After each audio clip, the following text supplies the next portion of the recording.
This is not how I was expecting to spend my Friday evening. I was hoping for, or had been led to believe, it was going to entail fine food, wine, and the echoes of charming conversation mingling in a sumptuous setting.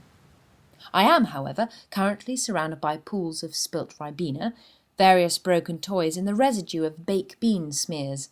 My ears are assaulted not by a quartet playing Chopin, but by the howling shriek of a small, but as I am well aware, wilful 4-year-old boy. Although that's a rather flattering portrait. How I would describe him would be Satan's second coming. The child in question, if you can call it that, is currently attempting to pull any protruding knobs he can off of a rather large, expensive-looking TV, and any holes he can find with bits of putty and broken model aeroplane.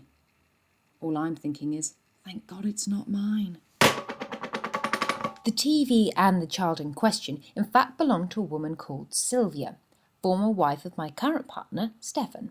Current partner in question, who was meant to be taking me to dinner, has been waylaid assisting former wife, who has either broken down on the M4, is having a breakdown, knotted her ovaries in a particularly trying yummy mummy yoga session, or is teetering at the top of Beachy Head. Personally, I wish it was the latter.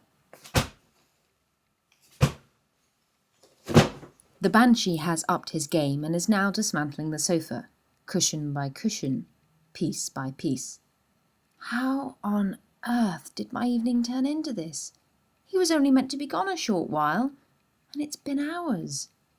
It feels like years. It all started out so well. We were on our way to the restaurant when his phone rang. A quick detour, half-hour tops. I half volunteered, half shoved into the breach. Look after a top for an hour? Sure. Well, how hard can it be? How wrong I was. From now on, I'm going to discreetly but firmly make sure his phone is off whenever we go out. Sylvia seems to have a sixth sense if we attempt to embark on a social life together. Child is now attempting feng shui on various items of large furniture in an effort to construct a barrier between us. The current situation stems from me believing children should sit at the table and eat proper meals, including, gasp horror, vegetables, and not watch television at the same time. Tiny Terror, on the other hand, believes steadfastly the only thing he will ever consume is chocolate sandwiches, peanut butter sandwiches, or Pop-Tarts, and on no account should be interrupted from watching violent TV shows whilst trying to make a reconstituted sandwich out of the remains of his dinner and the furniture. Clearly, I'm crushing a creative genius here. I've tried everything. Nice but firm, the aeroplane trick, encouragingly nice but firm, even firmer but still nice, putting my foot down, and cross and stern, which rapidly descended into all-out war and eventual hell. Word to the wise, the naughty step doesn't always work. Nor does the word no, in this child's vocabulary anyway. Don't get me wrong. I knew Stefan had been married before and came with a certain amount of baggage. What I was not aware of, however, was that baggage came in the form of harpy ex-wife and marauding imp, and that you were automatically signed up for babysitting duty at said harpy's whim or want. Perhaps that's where I went wrong. If I had been more astute at making television sculptures out of bits of bread as a child, I wouldn't be here tearing my hair out. I'd be sipping champagne with Stefan in the Savoy. The miniature Tempest picks up a small fire truck, begins to wail like a blitz siren, head rotating round in a slightly exorcist fashion, and launches it at my head. It smacks me right between the eyes. Right, that's it, I've had enough. This I did not sign up for. I am a young, successful woman. I should be out having the time of my life. Instead, I'm reduced to a gibbering 16-year-old babysitter covered in bean stains and being browbeaten by a 4-year-old. And I'm not even being paid.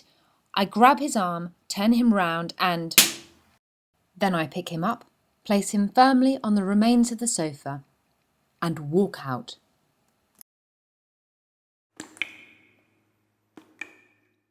My eyes well with pain as I feel the indent on my forehead over the bathroom mirror. Oh, why is this happening to me? How could Stefan treat me like this? How could he leave me here to deal with all of this? But most of all, I'm angry at myself. I'm repulsed, gutted, humiliated by my own actions. I am the first one to sneer at mothers as they drag their red-faced, screaming offspring along the supermarket floor, yanking and swearing at them. Oh, I'd always thought I'd be great with kids. I love children. I've always felt a great affinity for them, a sort of maternal urge. What surprises me is how quickly I've collapsed into chaos. And frighteningly, as I look into the mirror, I realise the only monster here is me. It's more than I can take. Confidence bruised, I burst into tears again and do the only thing left I can think of. I reach for the phone and call my mother. Through sobs, I explain to her what has happened and how I am currently locked in the bathroom of my boyfriend's ex-wife's house, hiding, in essence, from a child I have just traumatised.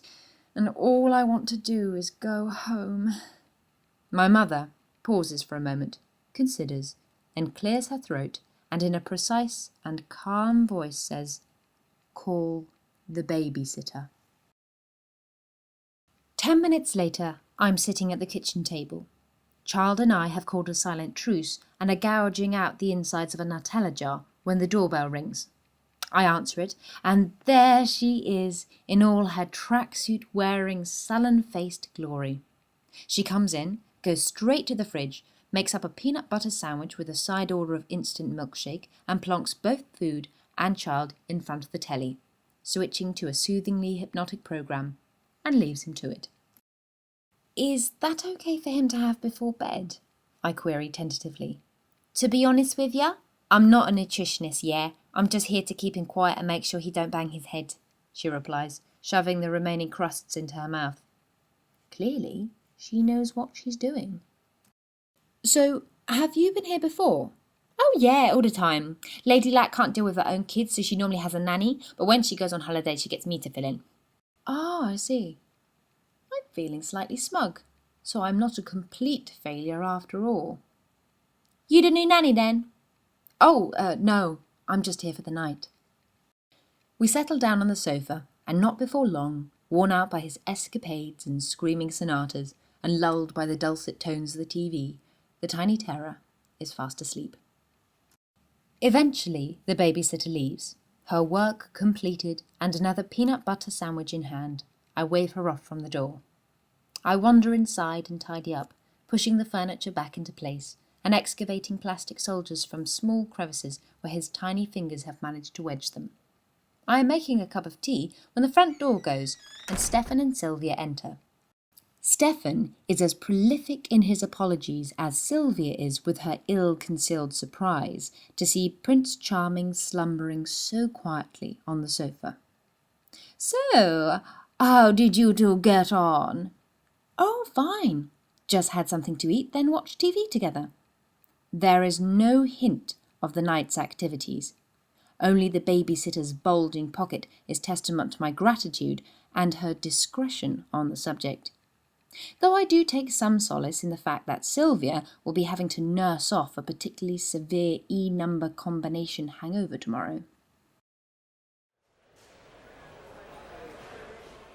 A few months later, and I'm standing at the airport. Stefan has arranged a holiday in recompense for our disastrous night out to a hotel in the south of France, festooned with lilacs and cobbled walkways. I am waiting, bags packed, sun hat and glasses on, when the phone rings. It's Stefan, or more precisely, it's Sylvia. It's all rather complicated, but he can't make it and will explain later. He says he's so sorry to let me down. "Not at all. Look, don't worry, darling. I understand." "Oh, it's such a shame you can't make it." What he doesn't know is that I have the tickets, and more importantly, his credit card. "Do try and join me if you can. Nice is meant to be so lovely this time of year," I say, as I sashay my way towards the departure gate.